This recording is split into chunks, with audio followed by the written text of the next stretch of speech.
Olha, a mentira é uma depravação. E depravação significa, entre outras coisas, falta de rigidez moral, de decoro. Eu digo isso em razão de estar se avizinhando uma data histórica que dissociados da verdade insistem, há anos, de chamar de golpe. O golpe de 31 de março, praticado por militares. Nessa afirmação, envolvendo a posição de militares, juntam outra depravação em torno do que se conhece por revolução. E explico. Primeiro, que nem o dia certo do movimento que inspirou a tomada de posição contra a tentativa de implantarem o comunismo do Brasil, os acusadores sabem. E me cabe corrigir esta falsidade, informando que não foi no dia 31 de março. A tentativa de agitar a intenção, depois de dias de bagunças no país, se deu em 1º de abril. No dia 31 de março, num planejamento de agitação, João Goulart e Leonel Brizola deixaram Brasília e se dirigiram para Porto Alegre, iniciando a tentativa de golpe de esquerda. No dia seguinte, 1º de abril, agitação que deram o nome de Campanha da Legalidade, segundo o movimento de resistência que os incipientes de hoje não sabem, ou se sabem, mentem. E teve como líderes não os militares.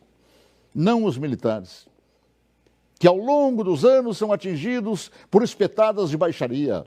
A liderança daquele movimento revolucionário pertenceu a civis que inspiraram o povo brasileiro a sair às ruas aos milhares em todas as capitais, em passeatas que ficaram conhecidas como Marcha da Família com Deus pela Liberdade. E os civis que promoveram e lideraram a revolução foram os governadores, civis, repito, do Paraná, Ney Braga, de Minas Gerais, Magalhães Pinto, da então Guanabara, Carlos Lacerda, do Rio Grande do Sul, Hildo Menegante, de São Paulo, Adhemar de Barros, de Santa Catarina, Celso Ramos, além dos jornalistas Roberto Marinho, do Globo, e Assis Chateaubriand, dos diários e emissoras associados, esta última empresa para a qual eu trabalhava.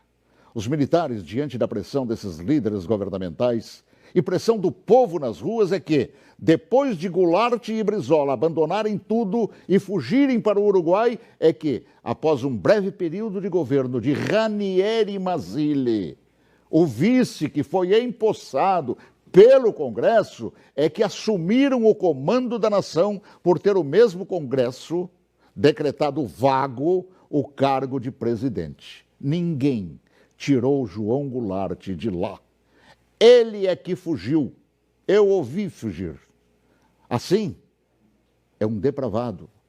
Todo aquele que mente sobre o que chama de golpe. E que foram os militares que assim determinaram, pois golpe é o que queriam os sociopatas implantar.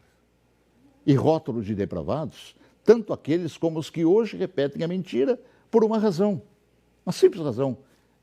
Era eu, o locutor, que foi obrigado a entrar na marra no estúdio da Rádio Farroupilha naquele 1º de abril, conduzido por Goulart e por Brizola. Eu fui sequestrado e testemunha ocular da história, talvez, quem sabe, a última no Brasil, e ali ficado na cadeia de rádio chamada Cadeia da Legalidade. Eu fui nomeado oficialmente por Goulart e Brizola, lendo ofícios redigidos e patrulhados por um bando de agitadores.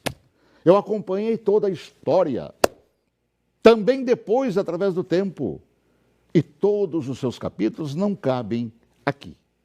Mas digo mais, todos os jornais brasileiros apoiaram os governadores civis, líderes daquele movimento, assim como apoiaram os militares depois que assumiram para botar ordem no país.